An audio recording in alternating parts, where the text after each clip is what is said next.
নেতা তারেক রহমান সাহেব একটা দিয়েছে, ঈদের পরে উনি এই সমস্ত সাংগঠনিক বিষয়ে কোথায় কি জন্য তার কোন প্রার্থী কীভাবে খারাপ করছে, এটার কারণ কি, এই কারণের জন্য দায়ী কারা, উপরের কেউ দেয় নাইচের কেউ দেয় নাকি কারো লোভ লালসা দেয়, সেটা উনি উদ্ঘাটন করবে।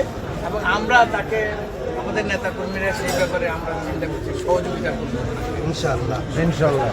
আশা করি এটা ভবিষ্যতের জন্য আমাদের জন্য একটা ভালো কিছু হয়তো হবে ইনশাল্লাহ।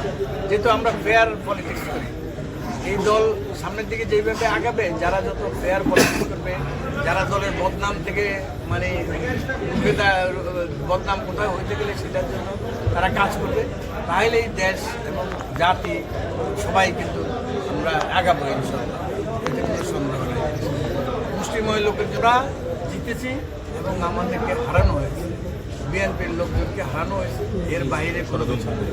এটা একটা কোন ষড়যন্ত্র বা কীভাবে হচ্ছে, কে কীভাবে করছে, আমি প্রত্যেক ইউনিয়নের প্রত্যেক কেন্দ্রের সবার কাছে একটা জিনিস জানতে চাইছি যে কারা কিভাবে কি করছে এবং কারা প্রকৃত দল প্রেমিক, দলের মানুষ, এবং তারাই দলের মধ্যে থাকবে এবং দল আরও সুন্দরভাবে আগে যাওয়ার জন্য তাদের বয়স যাই হোক তারাই শক্তিশালী ভূমিকা পালন করবে।